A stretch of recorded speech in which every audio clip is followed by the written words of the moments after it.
going to start our panel discussion. I would like to introduce our moderator today, Dr. Aliyah Saeed.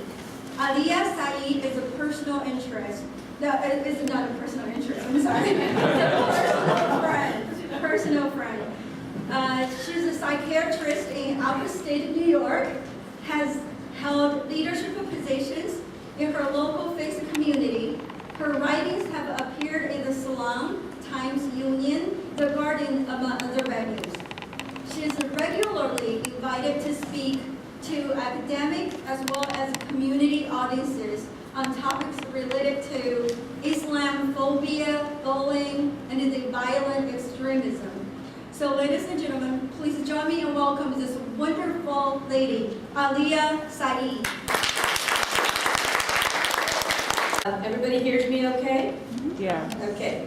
So first of all, I just want to thank everybody who's here. I also want to thank Mother Nature because it's so awful outside. So, you know, everything worked together, and so now we've got a good audience here. You know, I hardly see any seats empty. So I'm going to first say a couple of things about our panelists. Then I will invite them here. As I say your name, I would request that you just come stand here so people can identify who I'm talking about, and then please take your place here. Okay? I want to start with Lisa Parasan. She serves as the president of the Schenectady City Council, of course in Schenectady. Why did I write that? She's also the Human Resources Manager for the nearly 200 employees at Proctor's, CAPREP, and Universal Preservation Hall. In early to mid-90s, she was the sole owner of Lisa's Restaurant, Dinner and Jazz Club on Upper State Street in Schenectady, so she knows what small businesses go through, which I think people in this room, find heartening. During that time, she was awarded Small Business of the Year by Chamber of Schenectady County. She serves on the board of directors of Schenectady Green Market. She's the board of trustees for Heritage Home for Women, and many other things that she does. I don't think I'll be able to speak about everything she does. In 2013, and this was something I think that's very interesting, she created Give Graffiti the Brush, a program that engages youth on probation. The initiative just completed its third successful year, covering graffiti around the city of Schenectady every other Saturday at no cost to taxpayers.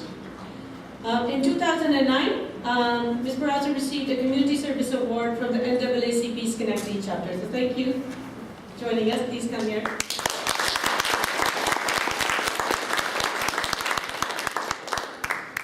Also, she's extremely busy, so right after this, she has to be somewhere. Hopefully you got to see her, or because she came early just to be able to meet some of you guys. But unfortunately, she won't be able to stay back afterwards for the networking. The second person I'm going to call is Jennifer. And you know what, Jennifer? I realize I've been saying your last name wrong all this time. Is it Zhao? It's Zhao with a J. Zhao. Okay, sorry. So I have been saying it the way it is written and not the way it should be said. She's serving her first term on the SCUNA school board. She's a full-time stay-at-home mom, but it's not full-time anymore because now you're with the school board, so this bio is a little bit outdated. She also has a home-based business as an educational consultant. She was previously employed as a lead engineer at GE Global Research, where she led teams and managed project budget, such as building a world-class solar technology lab from the ground up. She has a bachelor's degree in material science engineering from Cornell. Hey. Wow. Yes. And a master's of engineering degree in integrated microsystem from University of Michigan at Ann Arbor. She teaches Sunday school at the Chinese Fellowship Bible Church. She and her husband Paul have 2 children. We're very happy that you were able to make the time for us. So if you want to just come up to the stage.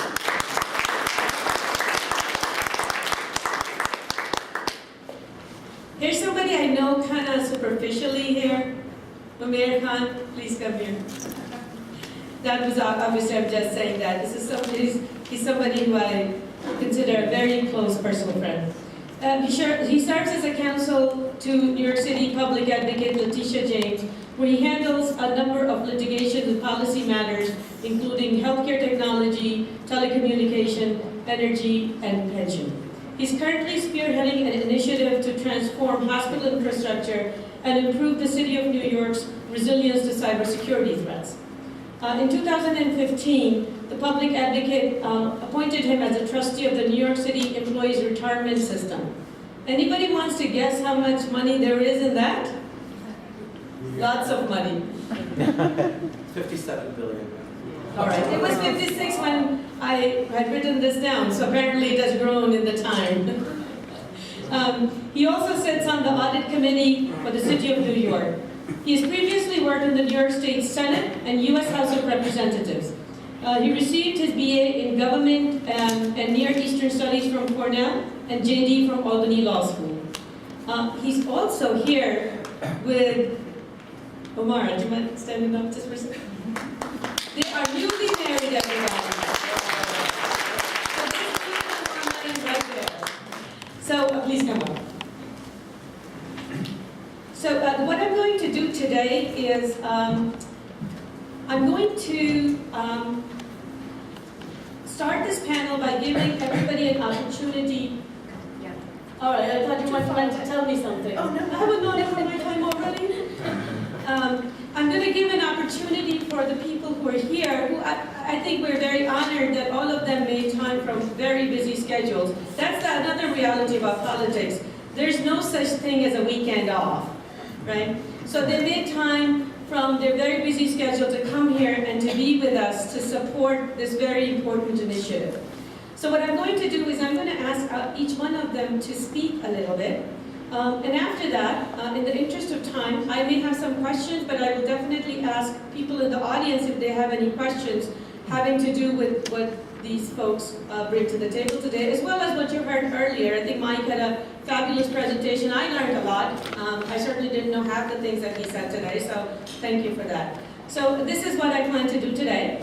And Lee, if I go over time, just say something to me like 2 minutes before or 5 minutes before, and I will be glad to wrap it I'll up. give you 5 minutes extra. No, that's okay.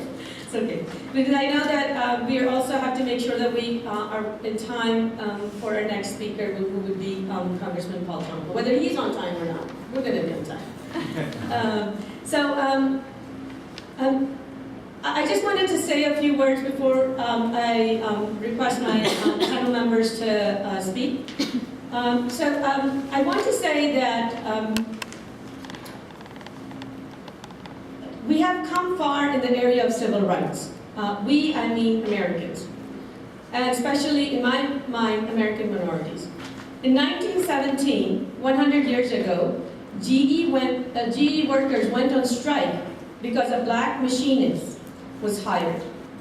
Right? Wendell King was hired on Schenectady, and the GE employees who were at that time not predominantly, they were all white, they could not handle it, and they went on strike. Albany branch of the New York State Association opposed to women's suffrage. So these were people that were organized to ensure that women do not get a right to vote, right? They were founded in 1894.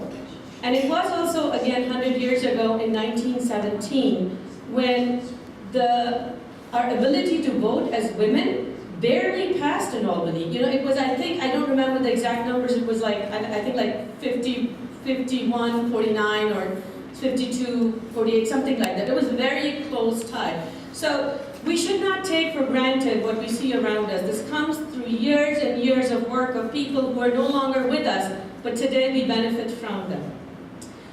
I think it's easy for us to believe that the civil rights work has been done, that the battles have been fought, and that now we have inalienable rights. Some of you were born in this country. Some, like me, chose this as our country. Sometimes that can lead to complacency.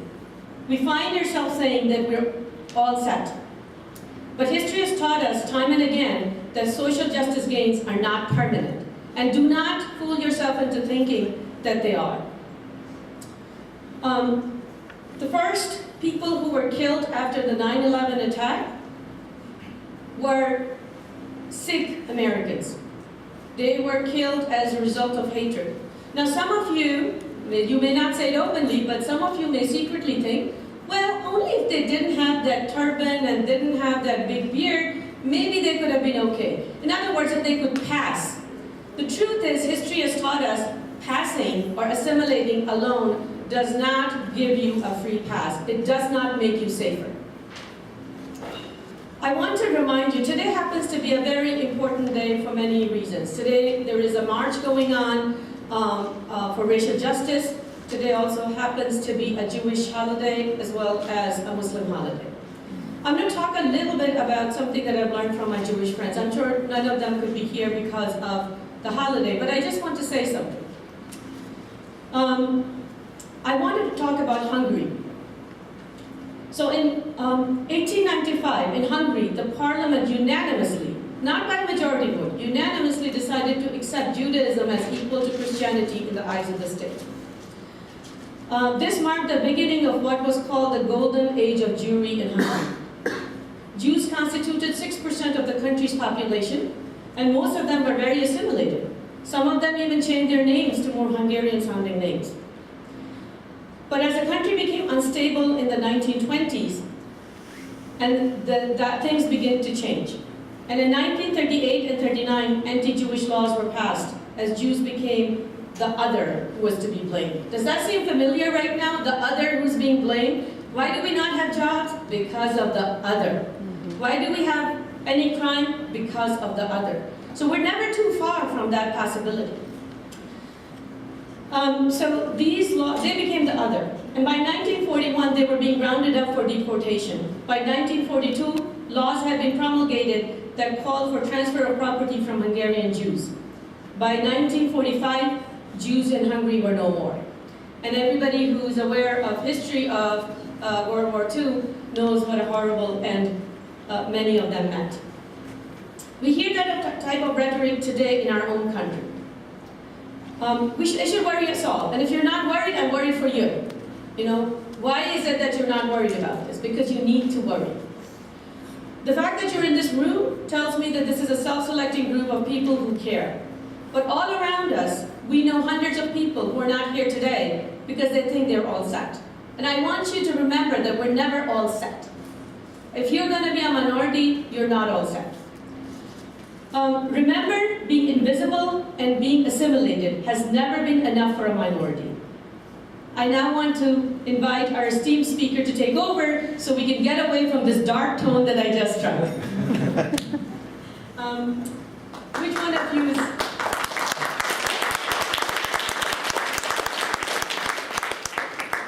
Which one of you wants to go first? Maybe we can move the mic, but maybe they can come over. Would you like, Lisa, would you like to start? Or maybe you can just come here if you want, or sit there, whatever's preferred. Good morning. Good morning. It's my pleasure to be here. It was an honor to be asked to be a panelist, and then after hearing all of the important and impressive work that APAPA is doing, it is now my deep honor to have been asked to speak to you today. The subject is all politics are local. It is very, very important to me. I'm thrilled to see young people here because I think your goal is an essential goal. Our local governments must reflect our communities. And right now, that's not always the case. More often than not, it isn't the case. So I encourage all of you to become as deeply involved in your local political and community as well as the general community, because it's important for you and it's important for us. So I can say that honestly, the only true quality of a politician that I have to be sitting up here and be the president of the city council is that I have a deep love for my community and the people of my community, and I wanted to serve my community, and I wanted to be a decision maker in my community. I worked for the Chamber of Schenectady County for a number of years, and in that time I learned a lot about the business community. And I decided that I wanted to help forge the future of Schenectady, and I wanted to be a decision maker. So 10 years ago, I put together my 12-year plan to become the mayor of Schenectady. And I would tell every single person that I met, I have a 12-year plan to become the mayor of Schenectady. And they say, oh, well, where do you live in the city of Schenectady? And I'd say, oh, well, I live in Clifton Park. But it doesn't work that way. And I said, I understand. I had been married, and my husband had children in the school system, so I moved out of Schenectady. And unfortunately, when our marriage dissolved, not unfortunately that I moved back to Schenectady, but unfortunately my marriage dissolved and I came right back to Schenectady, where I was born and spent the majority of my life. So in my first 4 years, I purchased my home in Bellevue, which is one of the neighborhoods in Schenectady. And by telling everyone my goal, the Democratic Committee came to me and asked me to be a committee member. I had no idea what that meant. I later learned that it meant a lot of hard work. It meant going door to door with candidates, it meant getting petitions signed, it meant dropping literature, it meant a lot of dedication to bringing our candidates to success. And so in the second 4 years, I was asked by the Democratic Party to throw my hat in the ring for City Council, and so I did. And I remember that process, and I remember at the time, which was 6 years ago, just blaring Florence and the Machine, for anybody who knows that music, as loud as I could possibly get it on my way to candidates forums, because I was just so afraid somebody was going to realize I had no idea what I was doing. And so it was kind of my way of empowering myself and getting prepared. And lo and behold, I was the second highest vote receiver, just below someone who had been on the council for many, many years. So I worked really hard, pretty much from July until November. I was out going door to door 7 days a week. If I wasn't at a neighborhood meeting, if I wasn't at an event of some sort, if I wasn't doing a panel or being interviewed by some sort of press. So that was my second 4 years. This is my third 4 years. Now the president of the City Council. I'm the chair of the Finance Committee. That happened because after my first budget process, I really went through the budget line by line and came back to the table with 8 pages of questions and recommendations, and found out that I really actually do know about budgets and numbers and how things work. So they asked me to be the finance chair. And do I know whether I'll run in 2 years to become the mayor? No, there's a lot that can happen in 2 years. Our mayor may decide to run again. My life may take a different direction, I don't know. I do know that I love public service. I do know that it's very important, again, for our citizens to be engaged. We have tremendously low voter turnout when it comes to local elections. And although certainly the federal laws have great impact on our life, nothing has more impact on your daily life than local government. And people aren't getting out to vote for their local government leaders. I decide what happens with your money. That should give you a vested interest in making sure that I'm going to make good choices, right? It's your hard-earned money that drives the property tax, of course, but that drives local government, and that paves the roads that you drive on, and that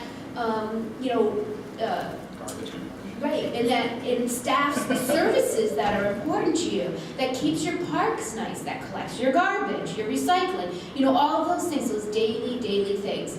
So again, I'm happy to answer questions. I don't want to take too much time because we have other important panelists to listen to, but that's kind of a snapshot of who I am.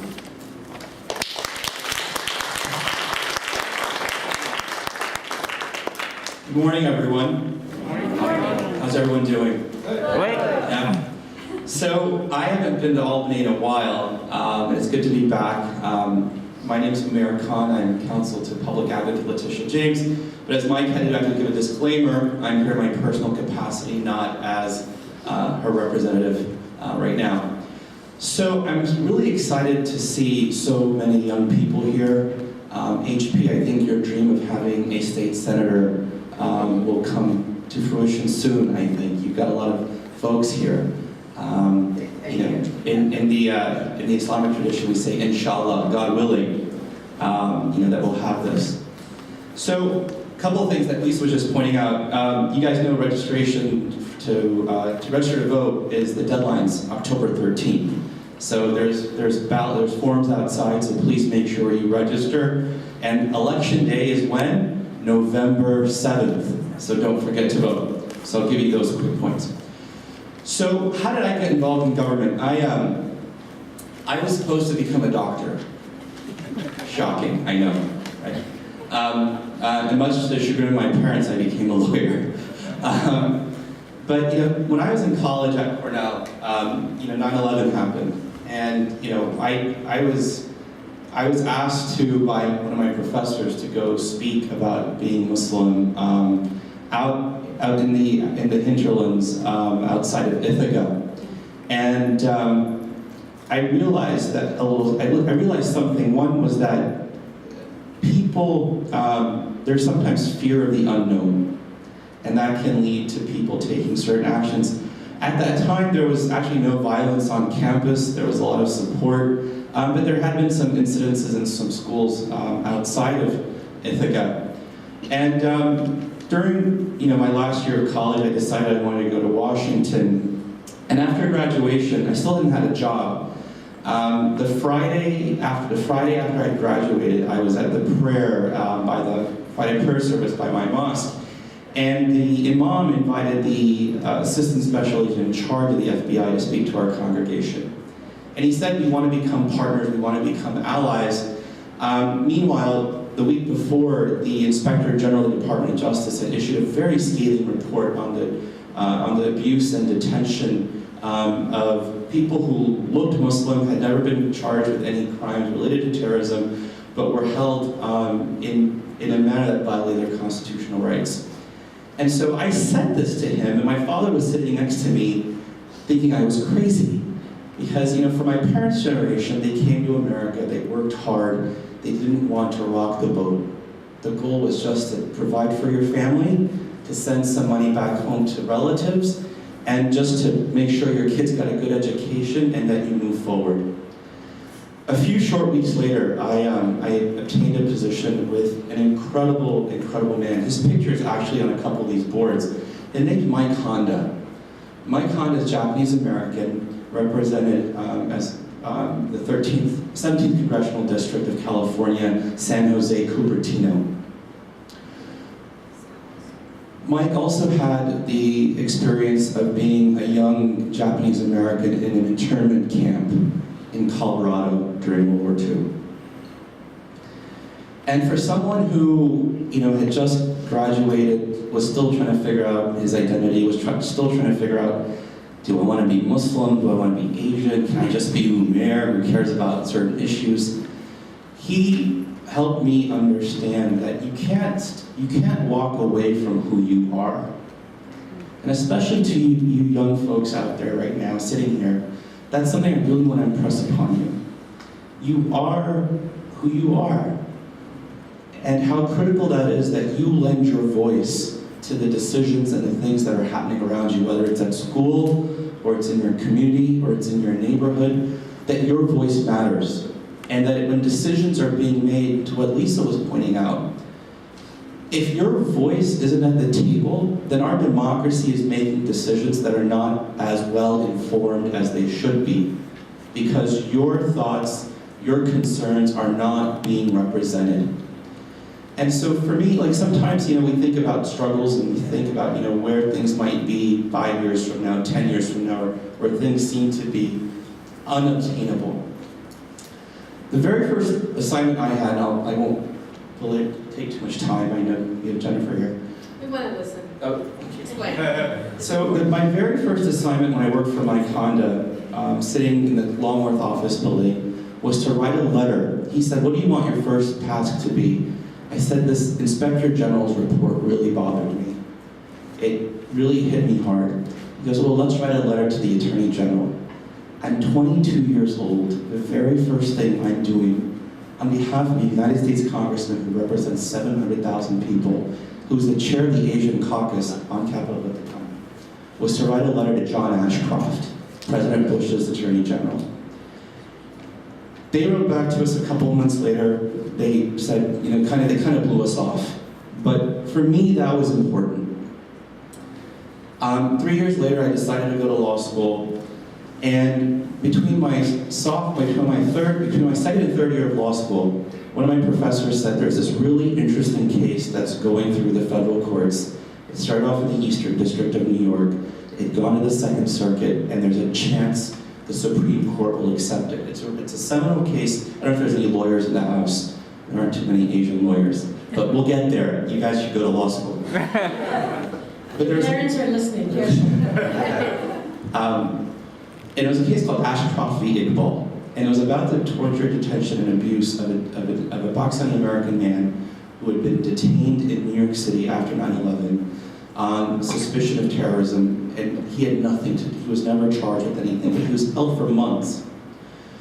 He lost nearly 70 pounds while in U.S. custody. He still can't walk right because of what happened to him while in custody.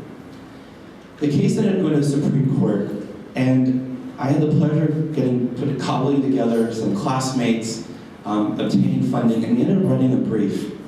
We ended up writing a brief on behalf of the Japanese American Citizens League. Because they have been so involved because of a case called Korematsu, which was a case involving the detention of Japanese Americans during World War II. But we worked with them, we worked with Muslim advocates, we built coalitions, we wrote a brief, we filed it. I had the pleasure of attending the oral argument as a guest of Justice Stevens. And the decision came out, we lost 5-4, which hurt. It stung a little because you would think that for this type of injustice that there would be some type of redress. But the court issued its decision on a very narrow issue, which is called a pleading, and I won't go into the legal aspects of that. They ended up settling with Mr. Iqbal, I think in the 7-figure range, so he received some type of justice. But when that decision came out, I was graduating from law school, bar review was about to begin, and I happened to be going down to Washington for a friend's wedding. And I went down to see my friends on the Judiciary Committee the Friday before the wedding. The wedding was on Saturday. And I talked to some of my friends on the committee. I said, you won't believe what the Supreme Court did. They reversed 70 years of precedent. They went against the intent of Congress. And my buddy Keenan, who was counsel on the committee, said, we'll do a hearing on this. And I was like, what? I was just complaining. 4 months later, the House Judiciary Committee held a hearing on Ashcroft v. Iqbal that you could still look up. It's up on the internet. And it's called Access to Justice Denied, because what the Supreme Court did was what we believe was create a higher threshold for civil rights litigants to get to the court. So if you're denying access to the court, that's access to justice denied. And the Wall Street Journal had an op-ed against these hearings. The Washington Post had an editorial against the hearings. The New York Times had an op-ed in favor of it. When I was in law school, I had a work-study job at the law library, and the staff at the library, I had visited the library, they had put up these articles in the staff lounge because they were proud that someone who had worked on their staff was now shaping policy at the national level. And so I shared this story with you all just to say that, a little guy, my parents were immigrants. My dad was born in a village in Pakistan. And that you can grow, you can move forward and you can shape debate in ways that you never imagined. By when you take one step forward, you never know what else you can achieve. And that you don't necessarily have to be in elected office, you can just be at the right place at the right time and take good steps forward. So I'll step back with that. Thank you.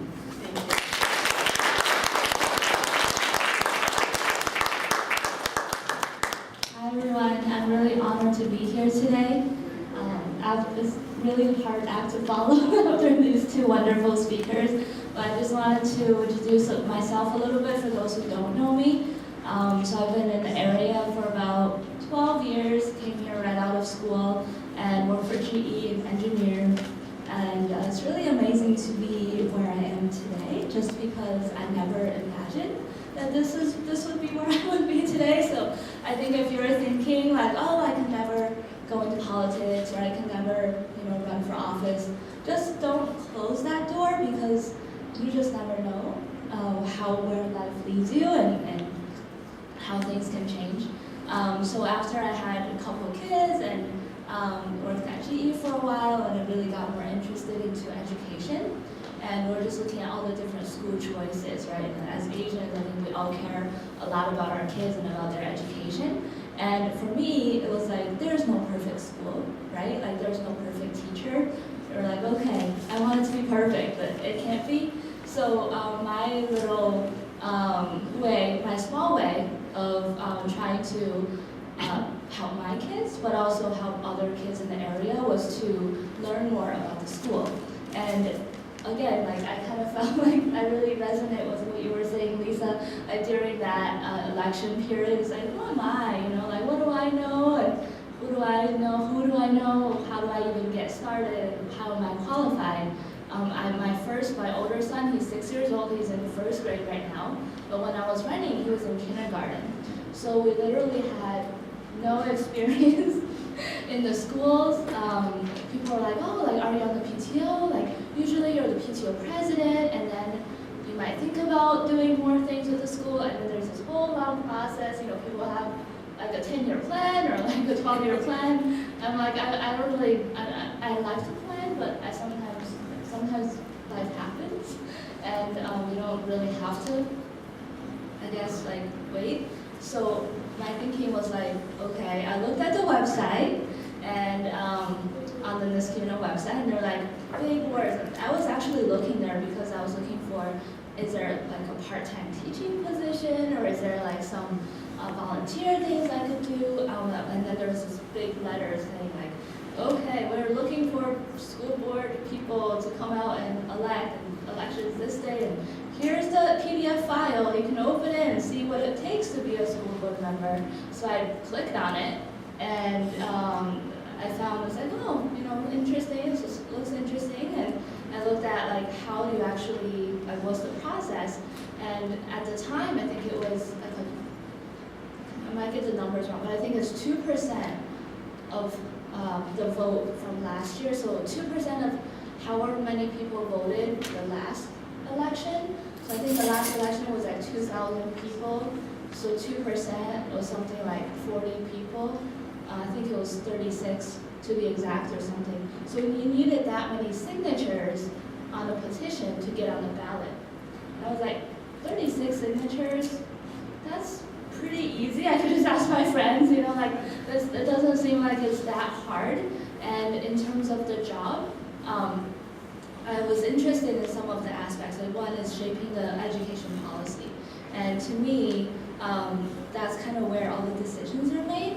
And I had spent a year in PTO and going to PTO meetings, and I highly encourage you to do that if you have kids in the school system, no matter what school it is. Highly encourage you to do that, to really engage with the school and teachers and help. There's lots of ways to help. But I think I was a little bit disappointed because my goal was to help more like with what they're teaching and how they're teaching it, and the PTO doesn't do that. They're more like, hey, let's do this field trip, or let's do this fundraising so they can get more crayons or something like that. So I was like, okay, there's not really much I can do here in terms of what I want to do, and the school board is more that, and that's why I was interested in that. So 36 signatures, again, like tons of people helped out. I don't think it would have been possible without many of you sitting in the room today. And I think another thing that I really learned through this whole process was that when you're running or when you're interested in politics, you never do it alone. There's always a team who rally around you and support you. And when you're having those days where it's like, I can never do this, you need those people who can listen and just say, okay, today's a bad day, but tomorrow will be better,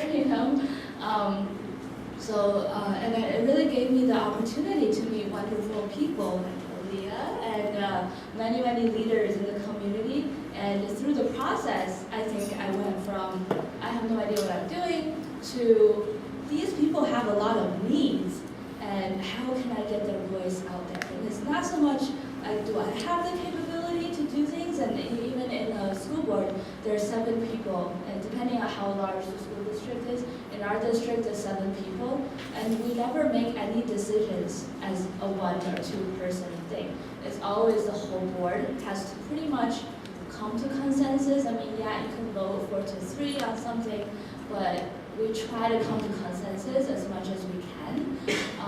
So you're never really like, I'm the greatest or I'm the smartest, you know, like that doesn't really help in terms of like shaping policy. I think a lot of times at school or even in work, we're like, okay, you know, I can do this project or I can solve this problem. But I think when it comes to public service, it's more like, how do we work together? And it's not like, okay, I'm the best, or you know, you're the best, or it's not a competition.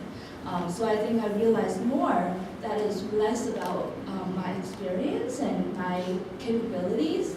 And I've talked to some of you, and and about like, and some of you have expressed to me, it's like, I'm not really experienced, or I don't really know like how it works. And I think it's okay, you know, like I didn't know how it works, and I think you learn. First of all, and then second of all is you don't have to know everything, right? There's tons of people who can help you and support you, and even if you think you know everything, that's probably not true. It's probably good for you to think that you don't know everything. So I think coming from that perspective of, yes, like I want to help and take the time. I mean, it's not a paid job to be on the school board, right? It's a volunteer thing. So it's like, well, you're willing to serve. I think that's the first piece. And then the second is you're willing to learn. And then the third piece is you're capable or interested in working with other people, especially people who think differently than you, and finding the commonalities that unite you rather than separate us. And I think especially in the national debate right now, there's so much division in our country, but if we can focus on what we have in common, I think that would be much more productive. Thank you.